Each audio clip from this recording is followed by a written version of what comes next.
Guys, welcome back to TechDose, and in this video we will look at minimum number of operations to sort a binary tree by level problem, which is from Leetcode number 2471. Let's now read the problem statement. In this problem you are given the root of a binary tree with unique values. In one operation you can choose any two nodes at the same level and swap their values.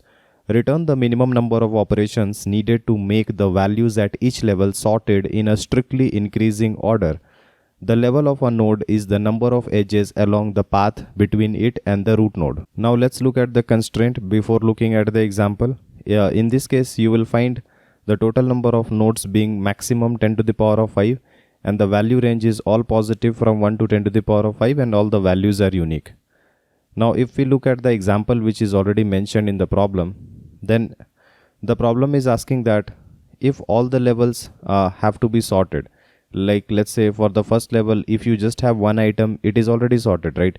But at the second level, if you look, you have the items in the order of 4, 3. Now if you want it to be sorted, like let's say in ascending order, then how many swaps do you require? You require one swap. Okay, you can swap this 3 with 4 and you can get it sorted. So the minimum swaps that you need for getting everything sorted at the first level will be equals to 1 swap. At the 0th level you had 0 swaps. So at the next level, if you look at 7, 6, 8, 5, then what would be the sorted array? If you think about it being a sorted array, then it would be 5, 6, 7, 8. So if I want to achieve the sorted array out of it, then how many swaps do we need? Well, there are multiple ways to reach from this array to the sorted array, but the one which will require least number of swap operation will be to swap this 8 with 5. So if you do that, here you will get 5 and you will have 8 here, and then you swap this 5 with 7, so you get 5 in the beginning and then 7 in the second last position. So using 2 swaps only you can get it sorted. So I will add 2 to the total swaps value. And then when you have 9, 10, then this is already sorted and no swap is required. So the total number of swaps to get each level sorted in strictly increasing order is equals to 0 plus 1 plus 2 plus 0, which will be 3. And that is how the answer is 3. So as you can figure out that in this case, we can do level order traversal and find out the array at every level. So if all the items are, let's say 4, 3, then this becomes the array of items at a particular level, and then using that array you just need to find out what will be the minimum swap operations required in order to make an unsorted array a sorted array. Okay, so that is the main crux of the problem. So now let's understand about the nature of unsorted array. If you are given an array, let's say 3, 1, 2, then if this is unsorted, then you can make out that if this array would have been sorted, it should have been 1, 2 and 3. But then 1 index should be 0 in the sorted array, right? The 2 must be at index 1 and 3 must be at index 2. So 3 must be at index 2. This 2 must be at index 1 and 1 must be at index 0. So I have shown it by showing the arrow mark. So you can see that it is forming a cycle. If you take another example, let's say 3, 2, 1. In this case 2 is at its correct position, because if you had sorted it, it would have been 1, 2, 3. So 2 is expected to be at index 1 in the sorted array, and it is already present there. So it will be there, right? But for the other items, that 3 must be at index 2 and 1 must be at index 0. So there is a cycle here. Even if I take more complex example, like let's say we have 5 items. In this case, if you get these items sorted, it should have been 1, 2, 3, 4, 5. So 1 must have been at index 0. So that is why there is an arrow which I am showing from this value 1 which is at index 4, because this item should have gone to 0. Then 3 must have been at index, it should have been the third item, right, which is index 2. So that is why I am showing an arrow from this 3 to index 2. Now this 5 must have been at the last index. So that is why there is a cycle. If I show you these values, then we have 3, 5, 1. So wherever 1 is present, it should have been present in place of where 3 is present. Now the 3 should have been present at 5's position and the 5 must have been present at 1's position, right? So there is a cycle. Also the other items, if you look at this 4 and 2, they are also not at their correct place, right? If they were at their correct place, I wouldn't do anything. But in this case, 4 must be at index 3 and 2 must be at index 1. So that is why there is a cycle between them. So unsorted array always exists as cycles, and there can be one or more cycles. So we can just rotate the cycle in order to get them sorted. So if you think about this 3 5 1, if you do one rotation, then what will happen? If you do left rotation, then 1 will reach here, 3 will come here, and 5 will come here, right?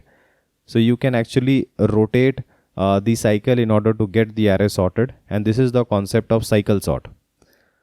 Now if I have to find out what will be the minimum swaps to sort, then let's say that I have the given array is 3 1 2, and we have a cycle here. So in this case of cycle, you can simply swap the items cycle size minus 1 times, and you will get everything sorted. Okay, so what happens is, let's say if I swap this 3 and 1, then you will get a value 1 comma 3. Now whenever we do a swap, at least one item have to come at their correct index. So 1 has to come at index 0. Definitely they have to come at index 0. Now if you talk about this 3 have moved to another position, and now if you do another swap, then in the last swap 2 items will be placed at their correct position. If it is not the last swap, then exactly one item will be placed at their correct position. So if you have n number of items in a cycle, and if you are swapping it, then in every swap one item will be placed at their correct position, only exactly one item, but only in the last swap there will be 2 items placed in their correct position. So don't you think that the number of swap operations that you do will be exactly n minus 1 if the unsorted cycle size is n, right? So if the cycle size is 3 here, then the number of swap operations to be done will be 2. So this will be 3 here, right? So the number of swap operations to be done will be 2. Now if you look at the next example, this is a more complex example. In this case we already know there are 2 cycles existing. Now if we take out the smaller cycle in between this index 1 and 3, then what is the cycle size here? Cycle size is equals to 2. So how many swaps do I require? Cycle size minus 1. That means in one swap I can sort it. Okay. Now if the cycle size is, let's say 3, in our case of 3 5 and 1, then if I happen to find out the cycle size, then I exactly know that we will require 2 swaps in order to get it sorted. So I can swap between this 5 and 1, and 5 will be going at its correct position, and now in the last swap I can make 2 items go to their correct position. So the total swap here will be 2 here, and then 1 for this. So the total swaps added 2 plus 1 will be 3, right? So always remember that the swaps to sort will be equals to cycle length minus 1. Now once you have known this, we should understand about how do we define the cycle, like how do we find the cycle even. So let's see how to calculate the cycle size and how to find the cycles. So if you have 3 1 2, let's say, then step number 1 is to build a sorted map. Now you will understand at the end why we have built a sorted map and all. So let's say that we have built a sorted map. The KV pair here, the key of the sorted map is equals to the value of this values array. The values array is given in the input of the problem. So every item like 3 1 2 will form the key, and the value 0 1 2 will be coming as the index. That means the V part of the sorted map. Okay. Now let's say we have built this sorted map. The second step is to sort the values to get the index of the items in the sorted array. So we have just sorted the same array values in place, and we have got 1 2 3. Why we have sorted this? Because if we sort it, then it will tell me about the expected position in my final array. So if this is my final array, like let's say 1 2 3 is my final array, right? We want to get everything sorted. So once indexed must be 0. Okay. And why we have taken a sorted map here? Because I want to process it in increasing order as it is shown in the values. Now the sorted map is saying that 1 is present at index 1 in my original array. Okay, but in the sorted array 1 is present at 0. This means 1 is not present at its correct position. So there must be a cycle which I can rotate in order to get everything sorted, isn't it? Otherwise, if 1 was present at, let's say, index 0, then in this case 1 is actually already present at its final position. So it will not form a cycle, and we won't do anything in that case, right? So in order to determine that case, I will be taking a variable called iteration. Like when I will be iterating over the map, then I will be counting what is the map entry, that means the what is the map row number that I'm looking at, and my iteration will start at 0. So the point of keeping this iteration is if my value part of the map is actually having the index which is the same, I mean at this particular index you have the exact same value, then it is already sorted. Like as I said, if this one has index value 0, then and if the iteration number is 0, that means row number 0, then at row number 0 if the value is 1 and its index is 0, then I will go in the sorted array at index 0 and I will check out if this value is the same as what we have present in the original array. If the expected value and the original array value are same, then that means it is already sorted, but in this case they are not same, right? So that is why I will be maintaining an iterator. So maintaining iteration actually avoids all this headache, because if this is the first item in the sorted map, then its index must be the iteration number which is 0, and if it is not 0, then that means it is unsorted, and simply try to find the cycle. Okay, so just to simplify all the things, like if I'm looking at the second item 2, then its index must be value 1, but it is not 1, so it is also unsorted, right?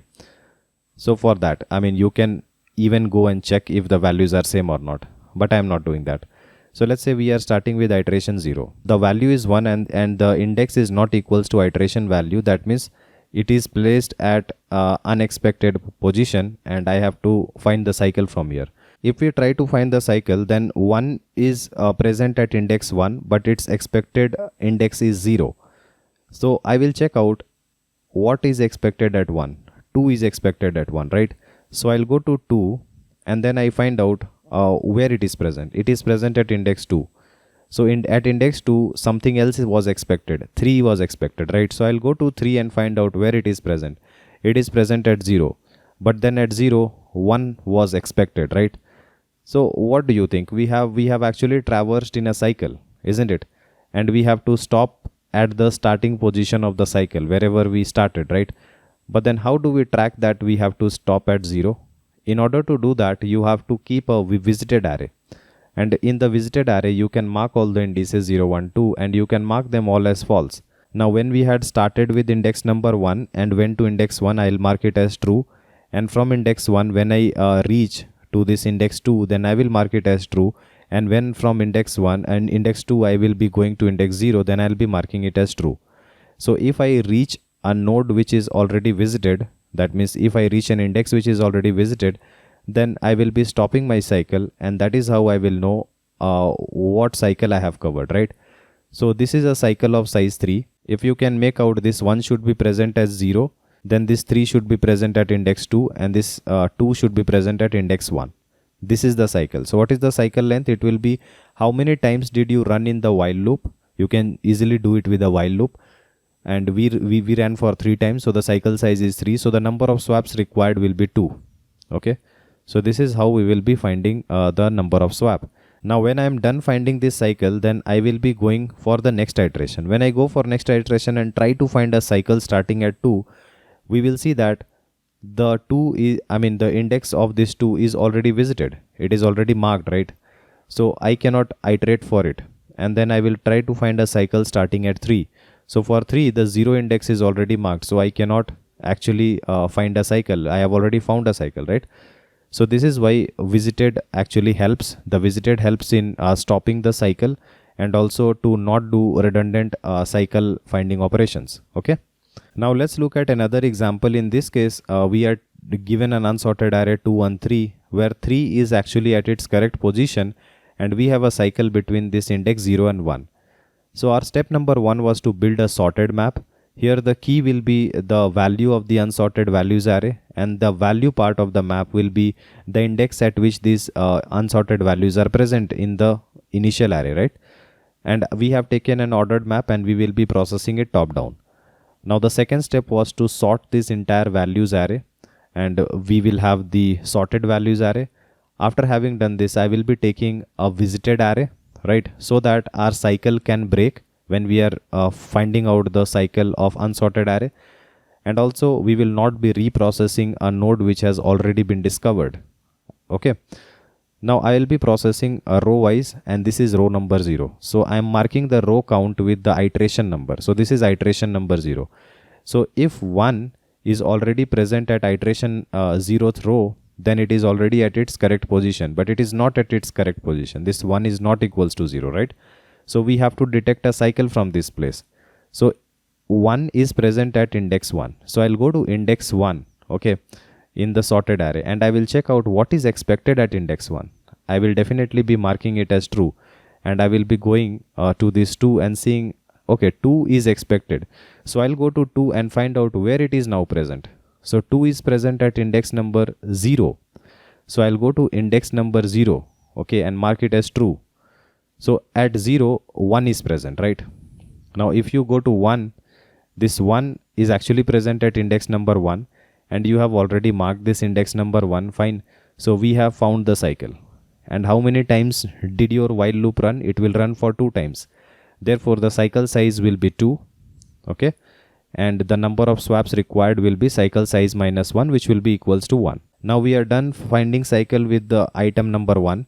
Now I will go to the next row and I will try to find out a cycle which is starting at 2. So if you look at it, 2 is present at index 0, and index 0 is already discovered. That means it must have been present in a previous cycle that we have already seen, and that is why we will just skip this part. So we will skip it to the next item, and I will increase the row number to row number 2, that means index 2. So this 3 is expected to be at index 2. Is it present at index 2? Yes. So this 3 is already sorted. Okay, now we are done. So the total number of swaps to get this entire array sorted will be equals to 1. So we need to skip if the iteration is equals to the index in the map, because that will show that it is already present at its expected index. And we will also skip if that index is already visited, which means that it already was covered in the previous cycle. Okay, so these are the 2 skip conditions. Now let's do a dry run using the level order BFS traversal on this given example.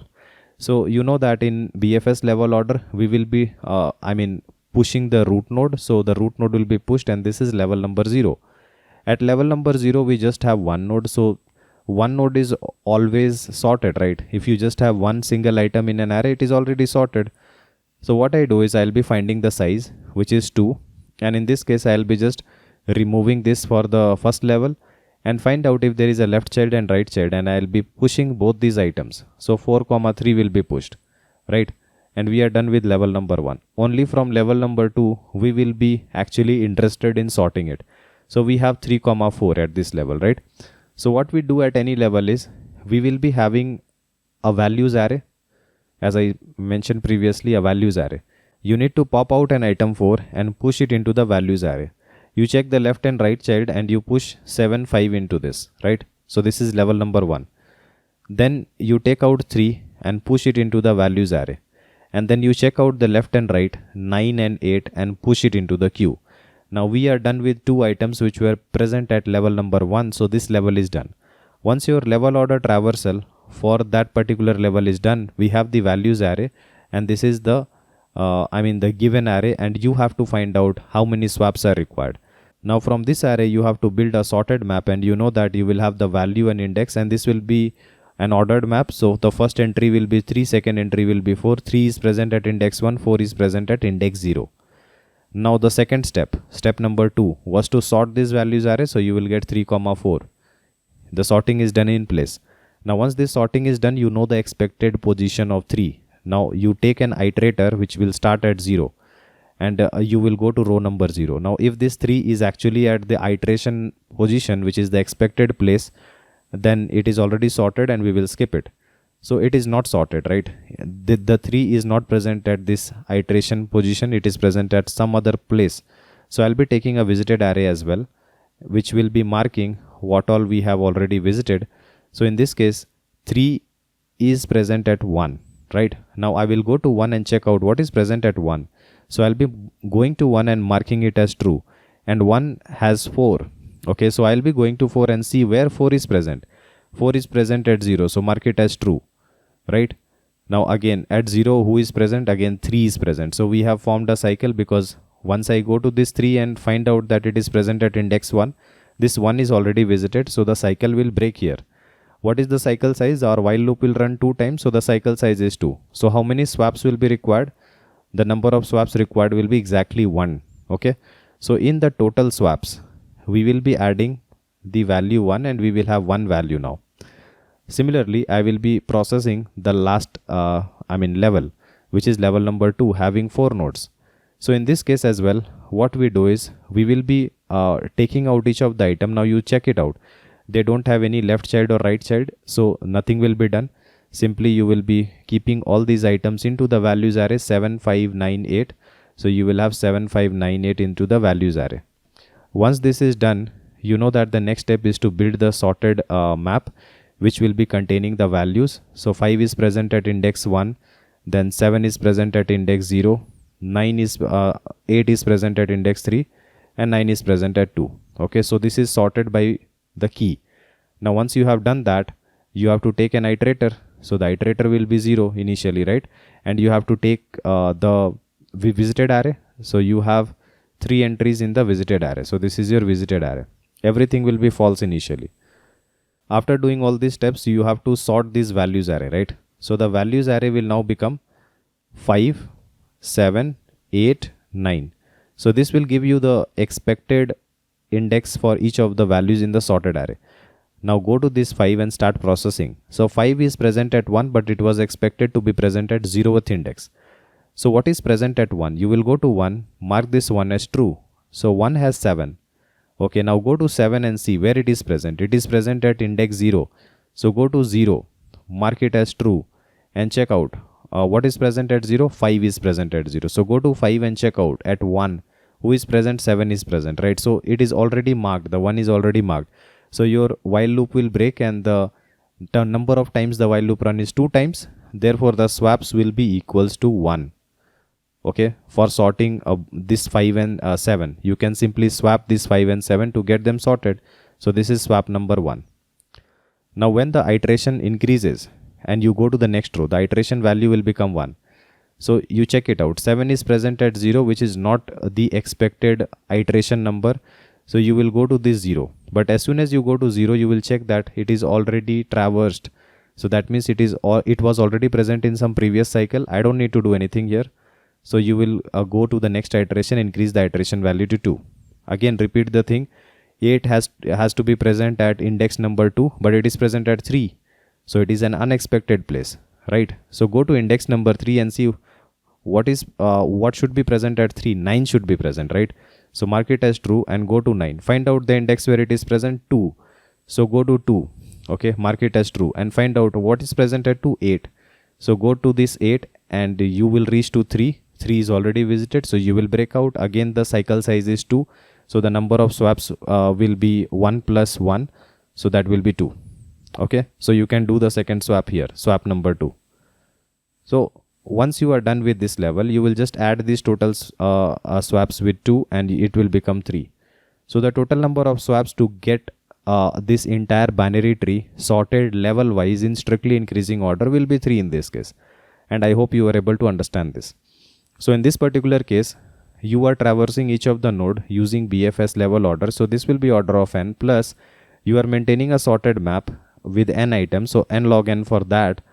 And also we are sorting the values array every time. So that is also n log n. So the total time complexity will be order of n log n, and the space complexity will be, the queue will have order of n item, because as you know that at the last level of a binary tree, you can have 2 to the power of h item, and all the rest of the items added together will be 1 less than 2 to the power of h, or of the same order, right? So for the same reason, the space complexity will be order of n and the time complexity will be n log n. Let's now look at the code. If you are someone who is looking to prepare for top product based company within a limited time of just 3 months, then we have brought for you both the DSA and the system design live interview training program. The most important feature of this program is you get a filtered and condensed structured curriculum, in-depth discussion of all the topics, and my guarantee of your understanding, one-on-one guidance with me, and live weekend classes. To know more about the training, you can WhatsApp us on this given number. In this code, we are given the root node, and I will be taking the queue and pushing the root node into the queue. Then I will be taking the total minimum swaps, which is 0. Then I will be doing BFS here. Now when I do BFS, the first thing I do is find the size. That means how many items are present in the queue. Then I'll take the values array to actually store all the items at the current level. Then I'll do the level order traversal, exactly process size number of items, and then we will take out the front item of the queue and push it into the values array. Now if there is a left child and right child as well, then you push them into the queue, and once this entire level is done, then I will be calling a utility function find minimum swaps. Given an array, it will tell me how many minimum swaps are required, and then for that particular level I will be adding it to the min swaps. So this min swaps will add all the swaps required for each of the level, and which will be giving me the total number of swaps, right? So now let's look at the utility function that we had already seen in the explanation part. So the find min swaps function is taking all the items at a particular level in the form of an array, which is the values array, and I'll be counting the swaps here. So I'll be taking a sorted map, sorted on in terms of the key definitely, and then the size of the values array. I'll be inserting, this is step number 1, insert all the items from the values array into the sorted map. Once you have done that, step number 2 was to sort the values array. Then we were taking the visited array of size n, marking everything as false, and I will be maintaining an iteration number, okay, which will tell me the expected position of the current item. If the current item is already at the expected position, then don't process it, okay. Otherwise if it is not, then process it. So in this case I'll be iterating for all the items, okay, and if I have seen that if an item is already visited, then I will just go to the next row by doing iteration plus plus, and I will continue. Otherwise, if it has not been processed, then I will try to process it, mark it as visited, and then we will be finding the loop size by using the length equals to 1, and whenever I do one iteration, then I'll be doing length plus plus. So length will be the cycle size, and once you are done with that, then the cycle size minus 1 will be the number of swaps required to sort the given unsorted cycle, right? And then I will be going to the next row. So this is the entire code, and I hope you were able to understand it. This entire problem is based on cycle sort. If you still have any problem, then feel free to comment below and I'll try to help you as soon as possible. Like and share our video and subscribe to our channel in order to watch more of these programming videos. See you guys in the next video. Thank you.